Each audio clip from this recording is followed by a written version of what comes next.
guys this morning? Are you guys excited about the snow, or is that just me? All right. Just checking. All right, so it's a special Sunday for us today.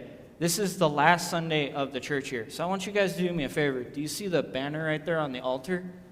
What do you guys see on there? What image? And okay, we see a lamb. And what other image do we see? All right. So the last Sunday of the church year is we talk about the second coming of Christ, because you guys all know that he's going to come again, right? So if you look right behind me, you see this big shiny gold thing. We're going to dedicate this toward the end of our service. It's the Advent wreath. It's where we're reminded, we light it each Sunday to remind us of Christ's first coming. And when was that? All right, you guys took a little while. I'm like, okay, guys, it's Christmas. Okay. Yeah, so that reminds us of Christ's first coming, and we light that each Sunday. There's 4 Sundays that we'll light that, so you guys should come each week and watch each of those candles get lit. But today we're talking about Christ the King Sunday. We look ahead to that second coming of Christ. So you guys aren't old enough to do your own laundry, right? All right, so I'm gonna kind of help you guys out with this a little bit.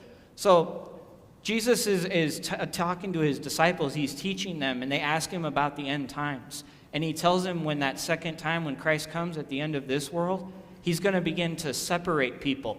So when you guys get old enough and you do your own laundry, you'll separate your whites and your colors and your darks, and you'll learn. But that's the example I wanted to use. So the Lord's going to return, and he's going to separate people. But he's not going to separate us like our colors, darks, and he's going to separate us into 2 groups.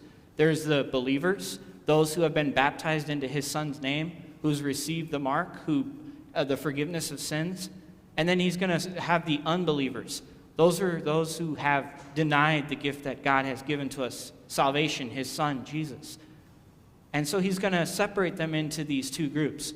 You're going to hear me in my sermon. Jesus uses the example of the sheep and the goats. And he's going to place one on his left and one on his right.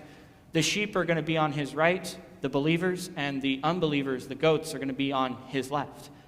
And you guys heard what happens next. The sheep, the believers, those who believe in Jesus, they get to have eternal life with him. They get to be with the Lord forever. And those who have denied that gift that God has given to us, the forgiveness of sins, they get to go the other direction into eternal fire and flames. But we're not going to talk about that. So I want you guys to think about this, because I was reading this text preparing for this sermon, and Jesus talks about this is forever, whichever side you're on. When you guys think of something, there's always an end, right? Your favorite movie, your favorite book, you're probably looking for the end of this service, the end of this day, or even though we're just beginning, the end of this day. Well, when Christ comes again, there's not going to be an end. We're going to get to be with him forever because we believe in him and we love him and we have the forgiveness of sins. So I'll get to the part where you guys take a little bit of this message with you. So Christ is going to come again. But while we're waiting for that second coming, we're going to celebrate Advent next Sunday, where we're reminded of Christ coming the first time at Christmas. But we're looking forward to that second time when he's going to come. So do you guys think we just kind of, sit around and twiddle our thumbs and look up in the clouds and I think the Lord's going to come back today? Or what do you guys think we do while we wait for that second coming of Christ? Yes, very good. Yes, we don't just pause our lives and just sit around and meditate and wonder, I think he's coming back today, and just quit living. You know, Martin Luther, the guy who started the Lutheran church, he was asked, Dr. Luther, if you knew Christ was coming back, what would you do? He simply said he'd plant a tree, because he wanted people to be encouraged to continue to live their lives. So we do exactly what you said. We share Jesus with others.